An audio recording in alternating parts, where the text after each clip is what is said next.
এই সময়ত এটা বিগ ব্ৰেকিং নিউজ আমাৰ হাতত আহি পৰিছে। উজনিৰ শিৱসাগৰত পুনৰ মিয়াৰ বিৰুদ্ধে সৰব জাতীয় সংগ্ৰামী সেনা। হয়, পুনৰবাৰ কৈছো, উজনিৰ শিৱসাগৰত পুনৰ মিয়াৰ বিৰুদ্ধে সৰব জাতীয় সংগ্ৰামী সেনা। ইউনিছ তামুলী আৰু মিয়াৰ প্ৰৱেশ নিষিদ্ধ কৰি আঁৰিলে বেনাৰ পোষ্টাৰ। হয়, পুনৰবাৰ আপোনালোকক জনাইছো, ইউনিছ তামুলী আৰু মিয়াৰ প্ৰৱেশ নিষিদ্ধ কৰি আঁৰিলে বেনাৰ পোষ্টাৰ। ইউনিছ তামুলীৰ বিৰুদ্ধে সৰব হৈ পৰিছে জাতীয় সংগ্ৰামী সেনাৰ সভাপতি চিতু বৰুৱা। এই মুহূৰ্তত বিগ ব্ৰেকিং নিউজ জনাব বিচাৰিছো, উজনিৰ শিৱসাগৰত পুনৰ মিয়াৰ বিৰুদ্ধে সৰব হৈ পৰিছে জাতীয় সংগ্ৰামী সেনা। ইউনিছ তামুলী আৰু মিয়াৰ প্ৰৱেশ নিষিদ্ধ কৰি আঁৰিলে বেনাৰ পোষ্টাৰ। ইউনিছ তামুলীৰ বিৰুদ্ধে বৰ্তমান সৰব হৈ পৰিছে জাতীয় সংগ্ৰামী সেনাৰ সভাপতি চিতু বৰুৱা।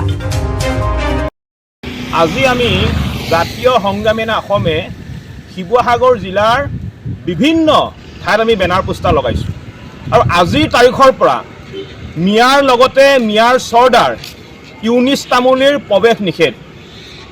আমাৰ জাতীয় সংগ্ৰামী সেনা অসমৰ ল'ৰাই ইউনিছ তামুলীক য'তে সন্মুখতে দেখা পাব তাতে কিন্তু কাণত ধৰাই আঁঠু কঢ়াই থ'ব।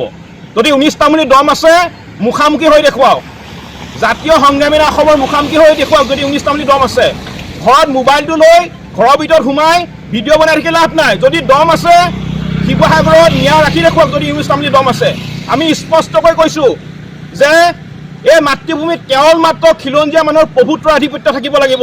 ইয়াত কোনো কাৰণতে মিয়াৰ দমভালি নচলিব আৰু মিয়াৰ হৈ ওকালতি কৰা এটাকো কোনো কাৰণতে আমি সোধাই নেৰোঁ। আমি জাতিৰ কাৰণে মৰিবলৈ আৰু মাৰিবলৈ ভয় নকৰোঁ। আৰু এইবিলাক বাঘ সেনা নে মেকুৰী সেনা, এইবিলাকৰ কোনো কাম নাই।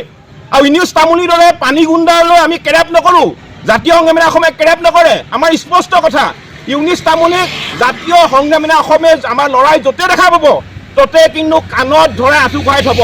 আমাৰ নিৰ্বাচন আহি আছে, নিৰ্বাচনৰ পিছৰ পৰাই পুনৰ জাতীয় সংগ্ৰামী সেনা অসমে উজনি অসমত মিয়া খেদা অভিযান আৰম্ভ কৰিব। গণি গণি এটা দুকৈ মিয়া আমি উজনি অসমত খেদি পঠিয়াম। কাৰোবাৰ যদি দম আছে উজনি অসমত এটা মিয়া ৰাখি দিয়ক। আমি পুনৰবাৰ কৈছোঁ, যদি কাৰোবাৰ দম আছে উজনি অসমত এটা মিয়া ৰাখি দেখুৱাওক।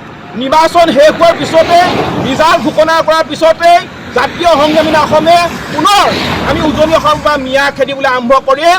ইউনিছ তামুলীক এই কথাটো কৈ আমি সকীয়াই দিলোঁ আৰু পুনৰবাৰ কৈছোঁ, ঘৰৰ ভিতৰত সোমাই মোবাইলটো লৈ ভিডিঅ' কৰি লাভ নাই। যদি দম আছে মুখামুখি আহিব লাগে, যদি দম আছে মুখামুখি আহিব লাগে। মোবাইলটো লৈ ঘৰৰ ভিতৰত সোমাই আপোনাৰ কাপুৰুষৰ দৰে ডাঙৰ ডাঙৰ কথা কৈ লাভ নাই। এইবিলাক কথা লৈ জাতীয় সংগ্ৰামী সেনা অসমে আমি কেৰেপ নকৰোঁ, চিধা কথা।